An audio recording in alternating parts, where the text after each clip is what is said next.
push my limits and ski the best I can. All of a sudden, world titles are at play in people's minds.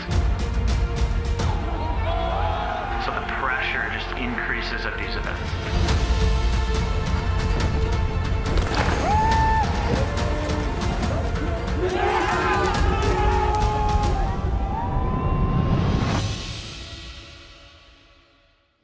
Well, hello and welcome to the third stop of the 2026 Freeride World Tour, the Georgia Pro, restaged in Kühtai, Innsbruck, Austria. I'm Andrew Whiteford, honored to be in for Derek Foos, who gets approximately 1 day of vacation every 10 years. And with me today is none other than the legend that is Drew Tabke, former Freeride World Tour champion, freeride coach, recently video judge in Val Thorens. Drew, how's it feel to be in the announcer seat today? So stoked to be here, Andrew. Yep, you and me filling in for our regulars. It's going to be an amazing day of competition here in Kühtai. Stoked to be here after many years of competition, joining you guys on the webcast. So hello to everybody at home and looking forward to an epic day. Yeah, we are so stoked to be here, and it's been a huge week starting off back in Georgia, in Mestia, Georgia, where the opening ceremonies took place, and we were welcomed with open arms from the Svenati community. Nestled at the base of the Caucasus Mountains in Georgia, it is quite an adventure to get there, and the history, the culture, the lore of this place runs so deep. Yeah, dream trip for me and a lot of riders to get to go experience Georgia. It didn't work out this year, but still we went. We tried our hardest. We were welcomed with open arms by this incredible community. Huge mountains, huge hospitality. Third trip for the tour to get to go to Georgia and experience this place. So much potential, and we know we'll be back in the future because it's just incredible to get to go and experience that spot. Yeah, really burgeoning freeride scene, and we're really excited to be able to get back to go there. But it wasn't without its challenges, as pretty much everywhere around the globe has been experiencing really volatile snowpack out there. And unfortunately, that led to us having to cancel the event. And for more on that, let's go to Nicholas Hale Woods, the Freeride World Tour founder and president, on why that cancellation took place.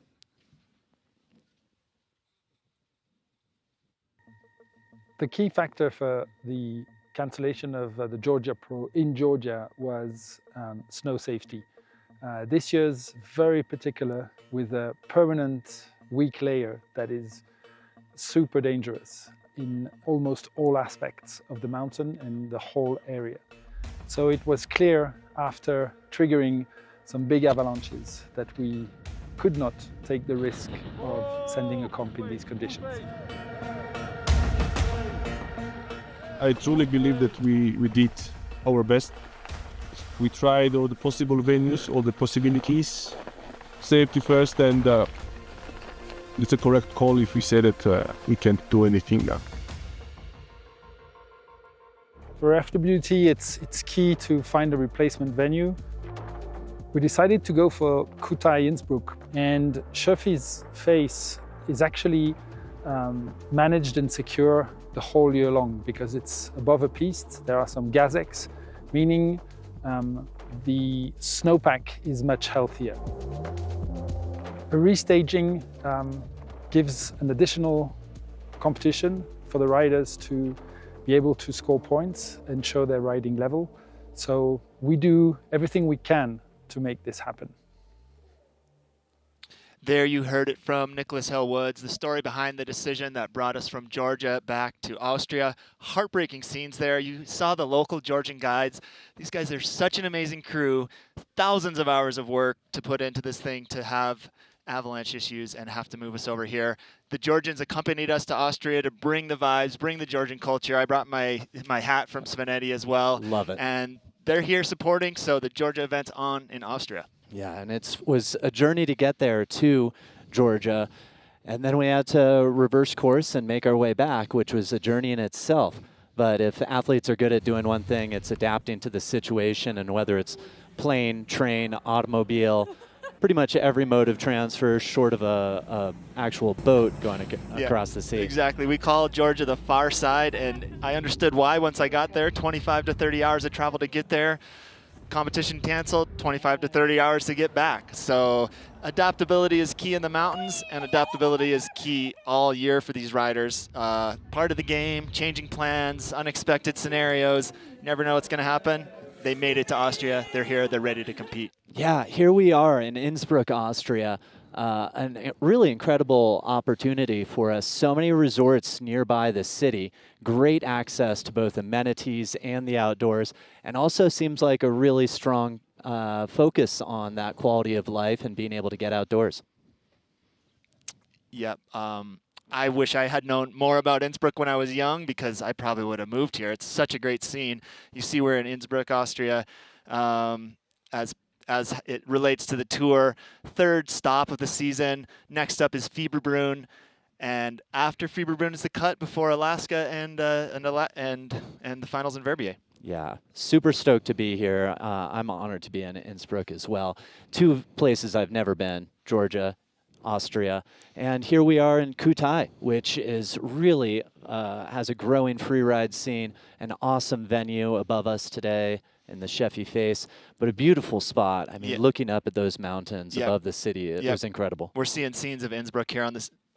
Seeing scenes of Innsbruck there on the screen, and like Flo Orley told me, there's 30,000 students in the city, which means there's at least 30,000 free riders. So there's going to be thousands of people here on the slopes as well today. Huge ski scene, huge ski region, and although it's not the first plan, it's an amazing backup plan that's going to lead us into a great day today. Yeah, and as we look up at the Sheffy face, we've got front row seats and tons of locals out here. The energy is building. And the face looks incredible. We've actually got, looks like another forerunner on the course right now, but we're feeling out the conditions. It's roughly a 450-meter face, so it's going to hold a lot for the athletes to work with. And I think they are going to be psyched on what they see. Yeah, we're all super happy to be here. Kühtai, Innsbruck, Austria. On the face, looking at the GoPro face preview, it starts off up high with some steep, gnarly sections, facing more northeast, probably some softer, colder snow in there. On the far looker's left, there is a no-go zone looking past that Gazex that's going out of view. In the middle of the slope, we've got more playful features, some nice options for transfers, and then it rolls into the bottom where we've got some more steep options, some pretty big features. Looking at the scale, it's hard to appreciate the size. Yep, and you can see on the screen there, two starts, start one and start two, so the athletes have their choice. 2,600 meters at the top, about 400 meters of vertical change. Lots of changing aspects. So up top, they're going to have some dry snow, like you said, on the shady side, some warm snow in the sun. And having a look at the weather, sunny, no clouds in view right now. 0 degrees. It's probably going to warm up as the day goes on, and not a breath of wind right now. All the flags are just hanging still. So I think that's really favorable for the athletes in the contest today. Yep, spring break weather, spring break vibes, spring break conditions. It's going to be variable, so the athletes are going to really rise to the top, who know how to read the conditions, adjust to changing conditions. The face is going to change a lot throughout the day, from the ski men who are starting with through to the last categories. So who's going to be able to put those pieces together? We're going to find out really soon. Yeah. Well, the people that have to make that decision as to who puts it together the best are the judges. And we've got an incredible team here. The same judges throughout the season, with the addition for this event of Flo Gessner for our video judge, which is a phenomenal option. In case they need a replay up to that video judge. Yep, here we see our judges, Bertie, Laurent, Jacqueline, and Lolo.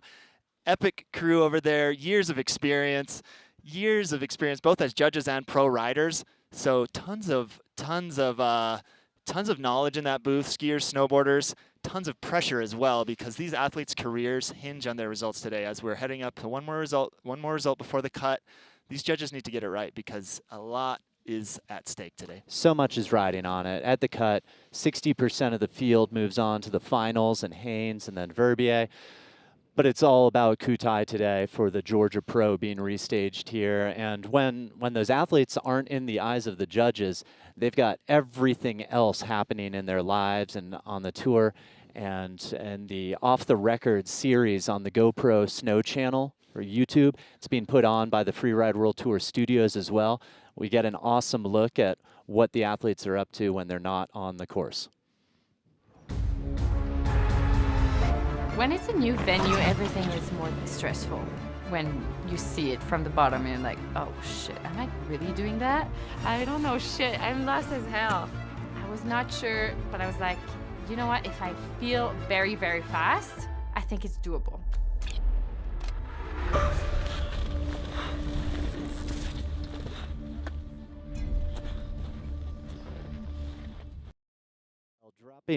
Dropping first, we're going to have the ski men coming in. We just had another forerunner, and these forerunners are really here to inspect the conditions on the face and be able to report back when we get an optimal start time for the athletes, which everybody's excited about. Yeah, exactly.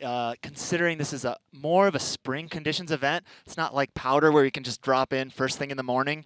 We have to wait until the optimal moment to start, where it's not pushing us too late that the snow gets too soft in the afternoon. So every couple of minutes, we're sending a forerunner. Mountain guides are assessing the evolving conditions. Right when we determine that moment's the time to start, we're going to send those ski men. So we expect to start soon. Forerunners are going to be dropping. Stuff is happening fast. The day is heating up. Riders are on top. Ski men have been up there already for a while. They're ready to go. And next categories also anxiously waiting to see how the snow evolves. Oof, I've been in a couple spring snow events like this. It is tough. You don't know what you're going to get. And yeah, like I said, that mountain awareness, the ability to read the snow from a distance. We've got a forerunner on the course right now, which is awesome to be able to see. On that upper slope, you've got first some slightly northeast facing aspects. And gosh, they're making it look good. I think what is trickiest right now as far as the conditions, as we see those skis chattering a little bit, is as we get lower down, it had the opportunity, sick, popping in the air, not something the forerunners are, at least at this venue, been doing thus far. But our athletes are just waiting for those awesome conditions. At the bottom of the face, it's a little bit more south-facing, so it's been metamorphosizing it with every day. Yep. And I know a lot of you watching at home are freeride experts. You know how this works. But for those of you who don't know, this is a visual inspection event. The riders don't train on the face. They don't get to practice on course. They just look at the mountain, determine what they're going to do from a distance, go up and ride it first try. So the entirety of their preparation comes from looking at it through binoculars, looking at pictures, drone footage, and almost the most important part is watching these for forerunners. This is how they're going to determine the size of the features, the quality of the snow, the way these features link up. And so you can bet that every single rider who's here today is watching very closely as these forerunners come down. It's giving them such crucial information, and it's just a huge part of the sport. Indeed, and as we watch that footage, I'd say, you know, safety is paramount. It always comes first. The whole reason for this restaging, giving the athletes the opportunity to compete. There's so much on the line at this event. And with those bottom conditions, with those roller balls from previous days still being a little bit frozen and chunky, that is a risky possibility for athletes. And I think that they're probably going to look to wait a little bit longer before we get things rolling with the first category, skier men. Certainly, yeah. There is some roller balls, as we like to say, some cinnamon rolls kind of scattered throughout the bottom of this venue, especially on those sunnier, warmer aspects. The riders, they've been watching it for a couple days already, so they know what it looks like. There's not going to be any huge surprises, but that evolving snow, when is it going to be soft enough? How hard can I send it? Is it sticky? Am I going to punch through? Am I going to backslap? These guys are experts, but it is also kind of a great leveling, evening kind of scenario here where nobody's ridden this face before. Nobody knows what the snow is going to be like, so everybody's kind of on the same footing. Yeah, we want to give the athletes the best opportunity to shine. And so with the conditions as they are right now, we're going to go on to a little hold for a bit. We'll be back very soon for that first category, skier men. Let's go.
Hello, and we are back with the ski men's, where Ben Richards looks to be the first to win 3 events in a row and maintain that gold jersey.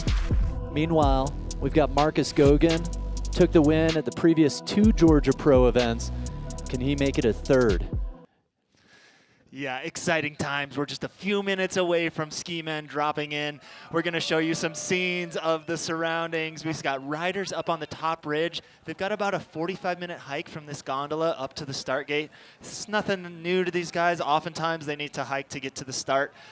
So you better be in shape before you come to the Freeride World Tour for both the ups and the downs. There's current leader, Ben Richards. This guy seems unstoppable right now. I mean, he's on such a heater. Yeah, looking at him standing on top of the overall rankings, he's unbeaten thus far with American Rouse Tester hot on his heels with Max Hitzig right there battling for the podium.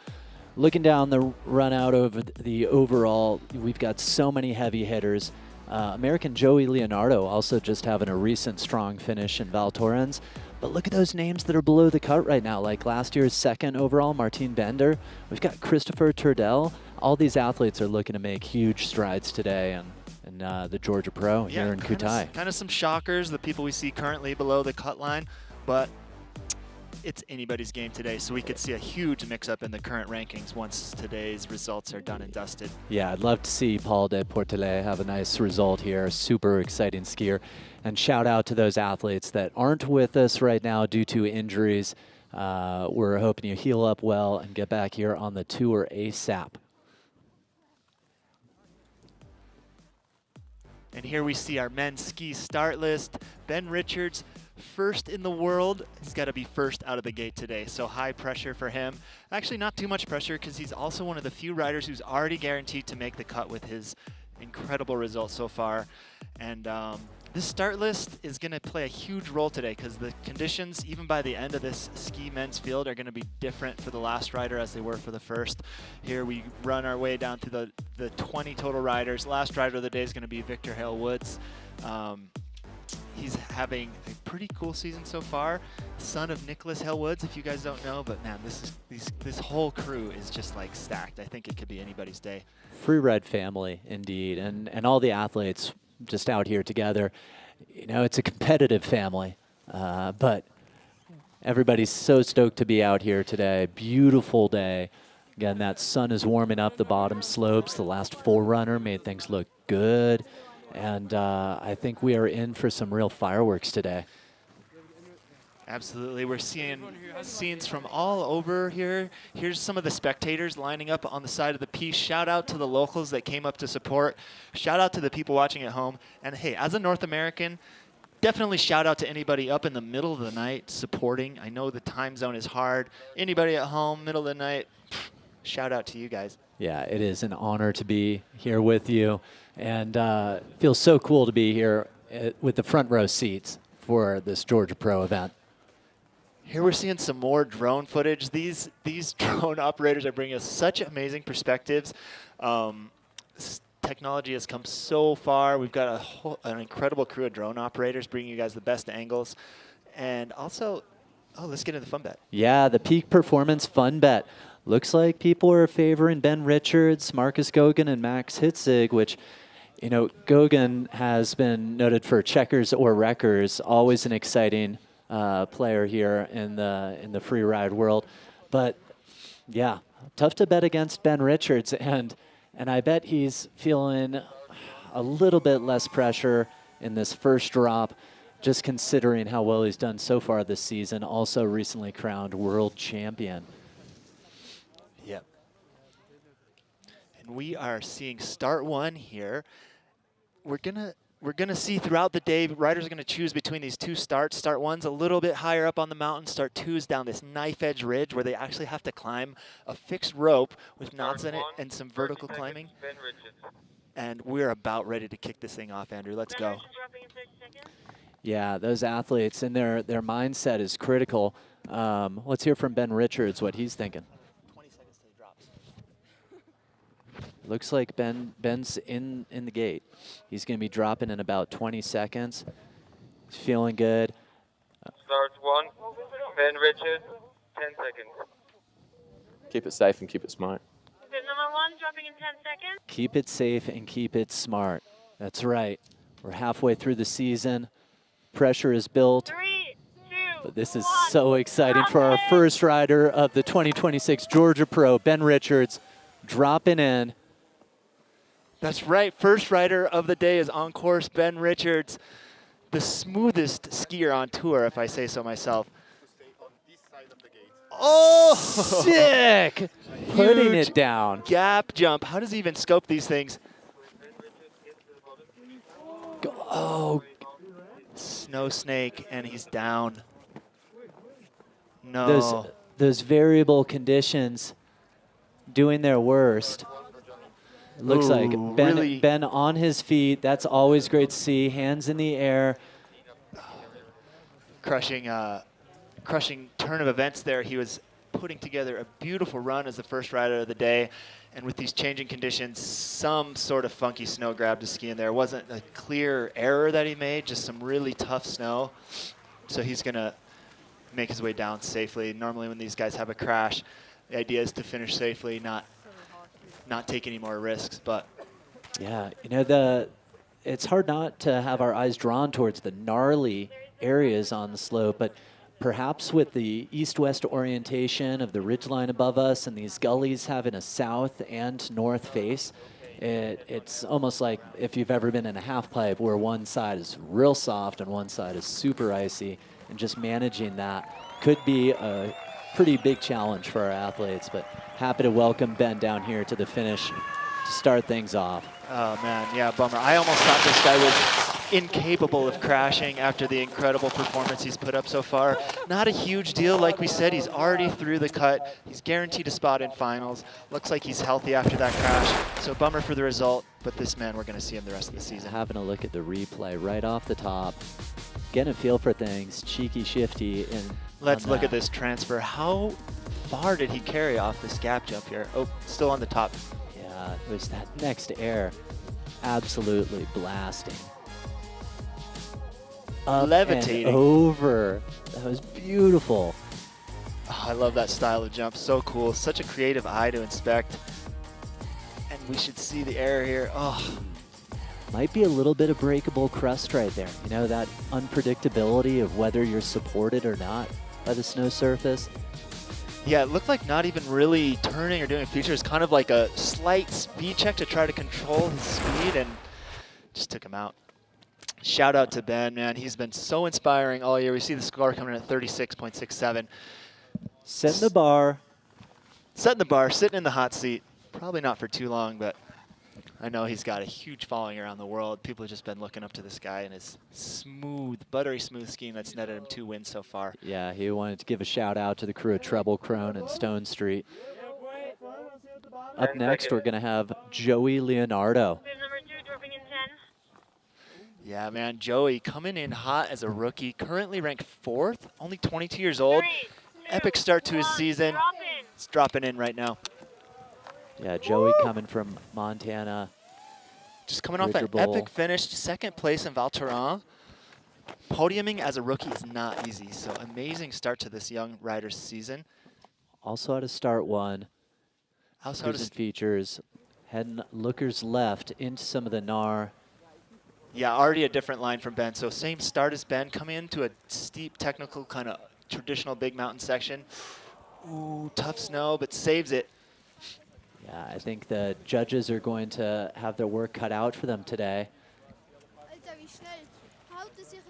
Yeah, Yeah, so that's going to be, you know, a loss of control for judging, but it's not over. Going to be a challenge for a lot of riders. So he's still in a headspace where he's going to want to finish strong, because that's not kind of a run-ending type of No, crash. It's no, just a not at control all. issue. not at all. Even with a no score, there's still relatively a score to be had against the others. But I don't think at this point speed is an issue in this middle and lower section with that fast surface. It's supportive enough that it can be stomped on. Interesting to see that, you know, perhaps some of those arcing turns are going to be some of the more challenging elements. Yeah, and as we've been mentioning, it's going to be variable. You guys see there's like many aspects here. So as he's on one side, he'll be frozen. As he's on the other side, it's already soft. The question of how he can deal with it is coming into his final air here. Yes, teeing it up and stomping and avoiding those big roller balls at the bottom. Oh, Ooh, the minor bit of a Polish commentator's donut. curse there. We thought he had a clean finish.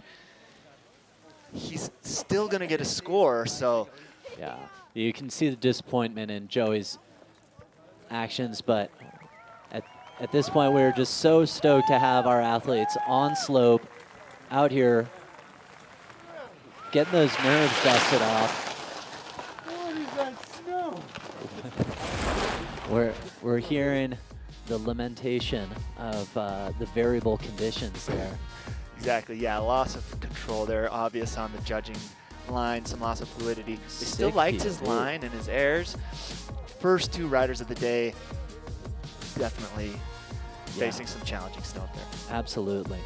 He's giving a shout out to Elsta, his girlfriend back home, Sister Gabrielle, Grandma Nana, everybody that's watching, people helping him be here today. Yeah, Joey Leonardo. Whatever. Thanks for being out here. Thanks for watching, everybody. What up, LC? Yes. Dad, G. Thanks for watching, you guys. Here we go, sponsors. Thanks, you guys. Snow is tricky. Oh my goodness. That is really hard. It's like so grabby, so firm. What happened to you? I just heard you like fell and I was like, what? We're seeing a 32 for Joey Leonardo. Down safe. Yeah, Ben offering to share the hot seat, both kind of going through similar stuff. So a couple of losses of control for Joey there. Ben had maybe a bigger loss of control, but like maybe a more impressive line, I would say, that huge transfer. Both those guys in the 30s, so, you know, we're guessing by the end of the day they're not going to still be in that hot seat.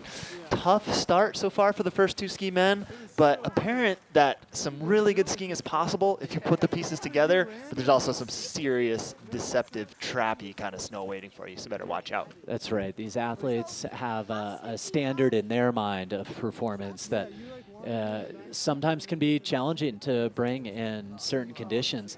And I think just the difference of one turn to the next or top to bottom, 455 vertical meters above us, and with the variety of aspects and faces, there's a lot to deal with out there. These lower slopes definitely seem to be trickiest at present. Be interesting to see how the distribution of riders trends between start 1 and 2. With the early forerunners, we're seeing some nice turns up top, and it looks just a bit more predictable. But we are stoked nonetheless. And so yeah, rapidly evolving conditions. You know, we're seeing these first couple riders struggle with a bit of snow that's partly transitioned, partly frozen, partly soft. It's going to change fast, though. We're getting high temps today, so the idea of starting early, it's tough because some of these earlier riders are going to have tough snow, but 3-4 hours from now when riding the last riders, it's going to be really soft. So we're really trying to hit the sweet spot to get as many riders in ideal, best conditions as possible. Yeah, huge crowd out here today. We are so stoked to have everybody here and more joining us. Oh man, you know, some of these venues are pretty hard to get to for the public. You know, sometimes in Alaska it might be a helicopter. Yeah. Sometimes it's way back in the backcountry. This one has the benefit of being right by the slope, kind of like that amazing scene we see in Baqueira where there's huge, huge crowds next to the slope. So beautiful piece right here in Kühtai. People take this gondola up, can see the venue right from the gondola, ski down to this finish area. Cool event village, perfect dome to sit on there. Andrew and I are back in that black tent and the production tent back there. Crowd's building by the minute.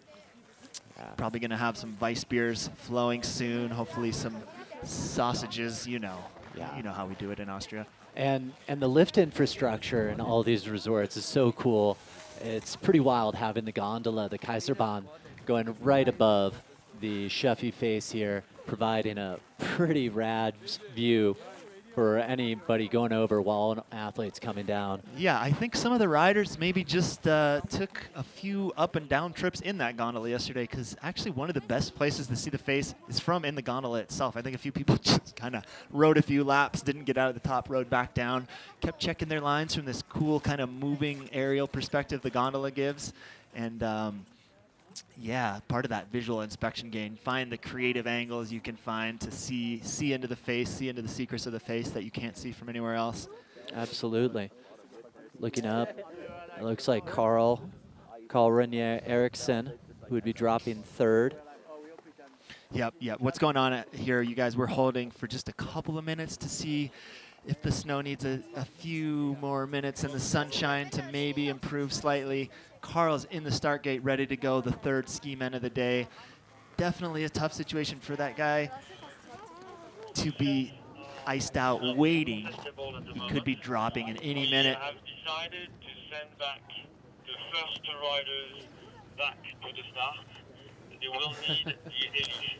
What if we We don't will want also to go? send 1 or 2 weekend foreigners back to the start at the same time.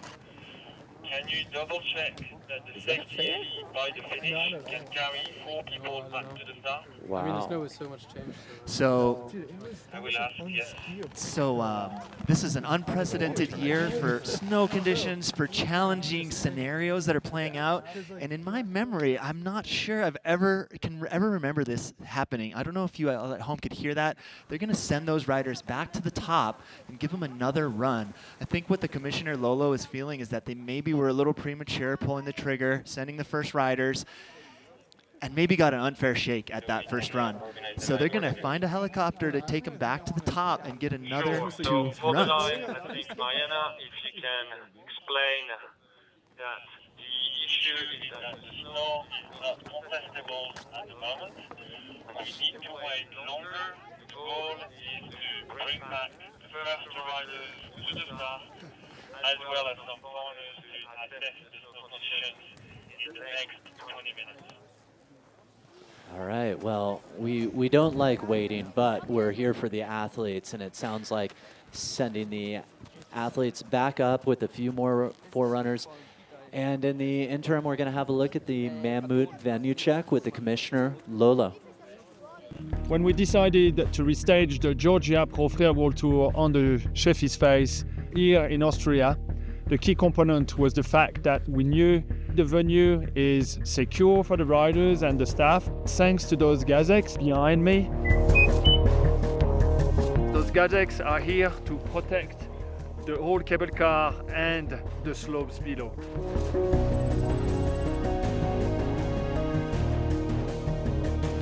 But that also offers us a good venue, which has been protected this time where the snow conditions are really dangerous from the beginning of the season until now. All the bad snow has been washed away. We're here at the side of the venue. The goal right now is to put a bit back so the riders will be able to access the starts, and by doing so we'll also check on the snow conditions. We are in one of the only places out of all Austria that has this type of safety at the moment.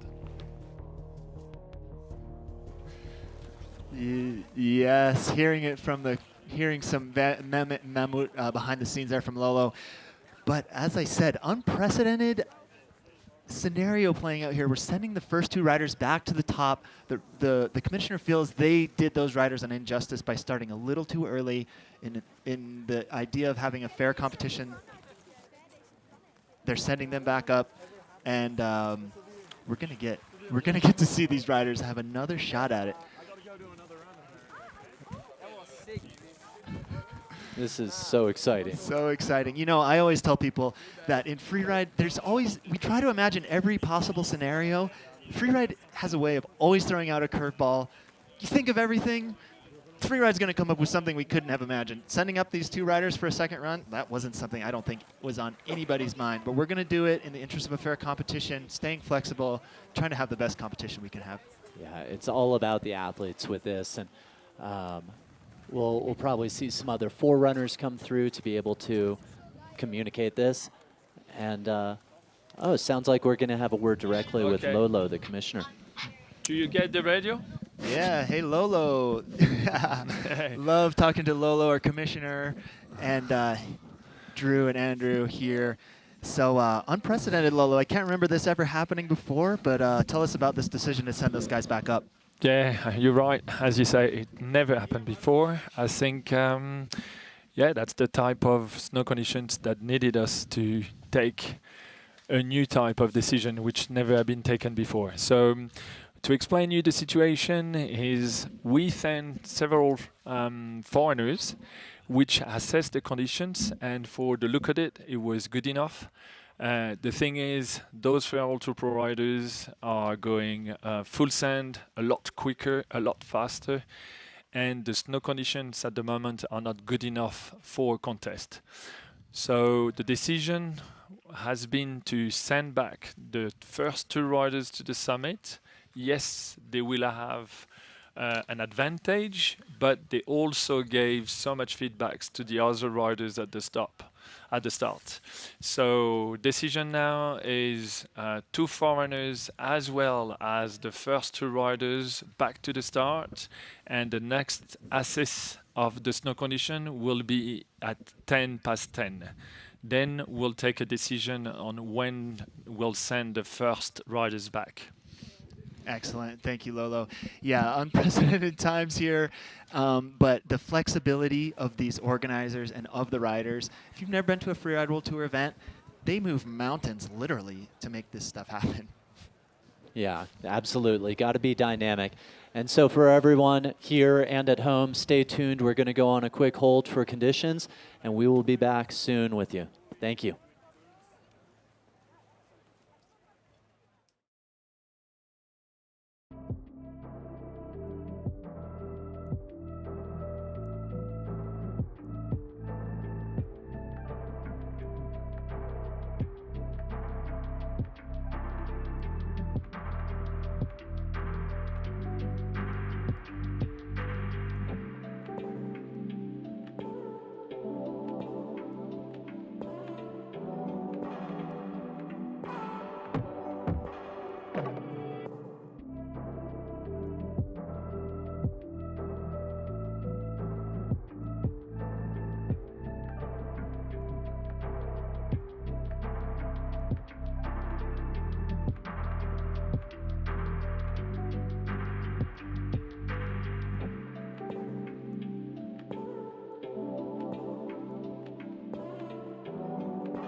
Yeah, Forerunner. So it matches the guy's level. I can't match the level. Start geht rein.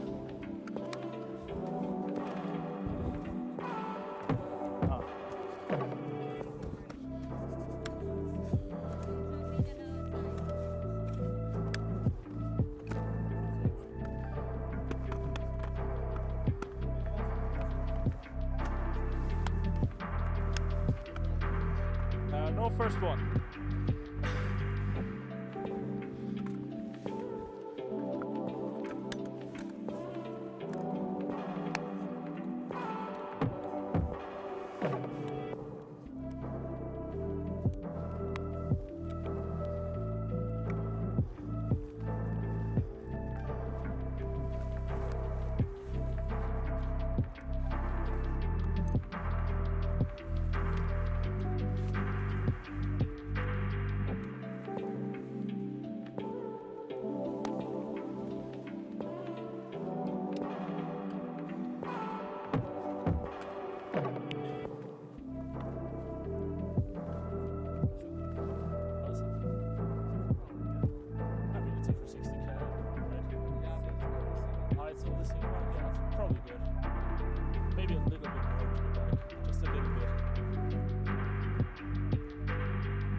Yeah, true.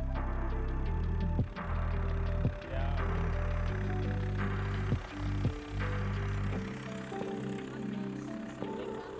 Was? Ja, nee.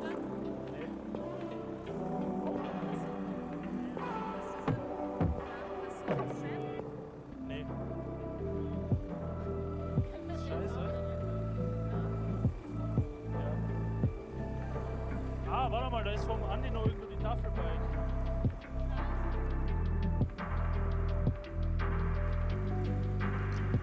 Jan, kannst du mal vom Andi die Pizzatafel da einstopfen? In meinen Rucksack. Komm hier, nimm ein Andi. Da ist die Pizzatasche. Kannst du mir den bitte geben?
And we are back at the base of the Shofi venue, where we have been on hold for a while for the conditions to change for the athletes. We've had a number of forerunners, and sun remains out. Beautiful day to be here. Everybody has brought the energy, and we are psyched to be here.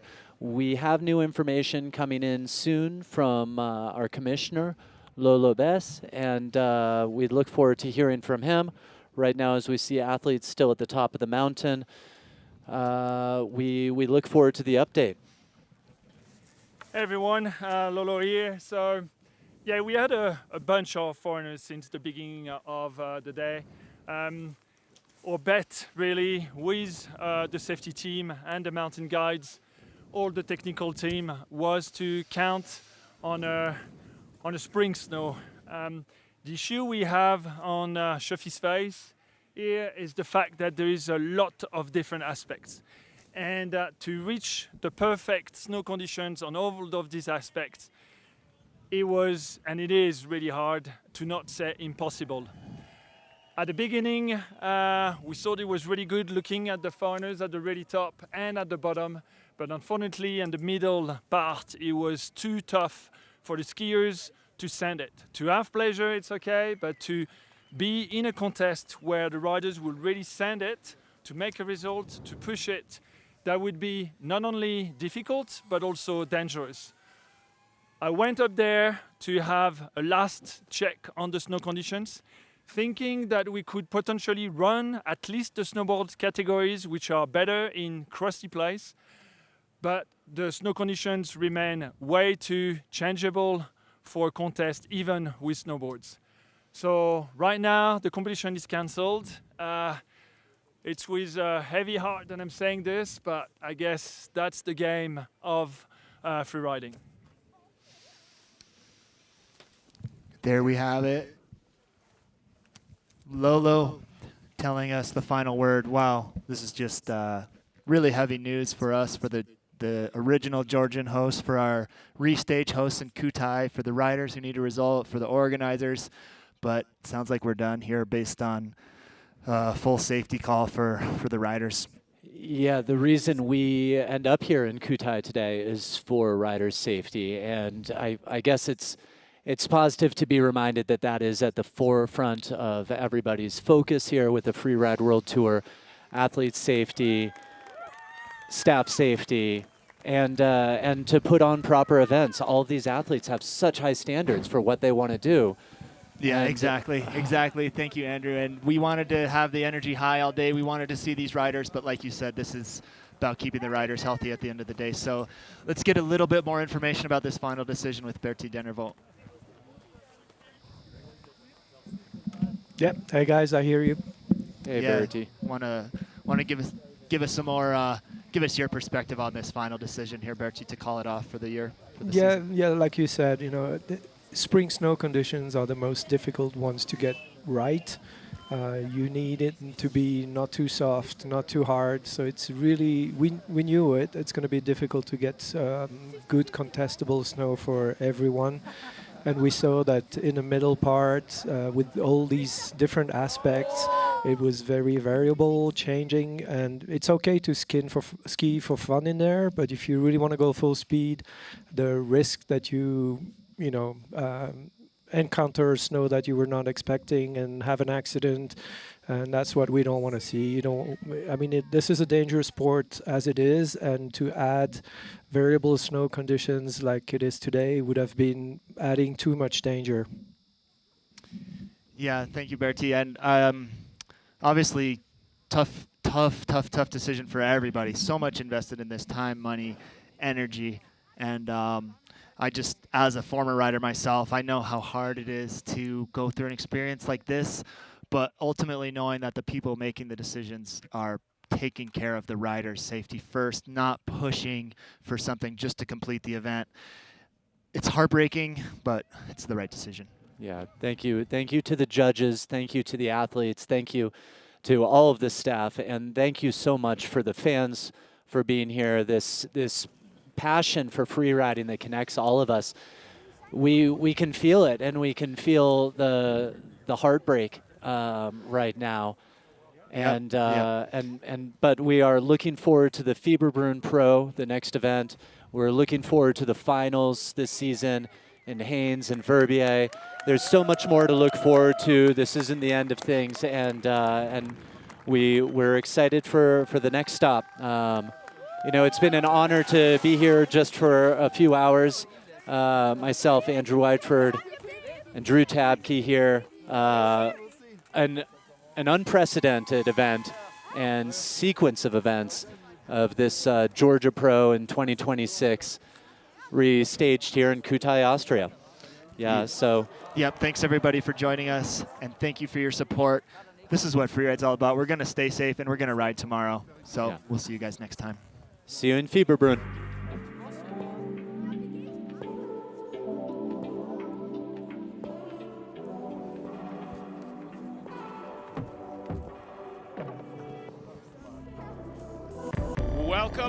Welcome to the Fieberbrunn Pro.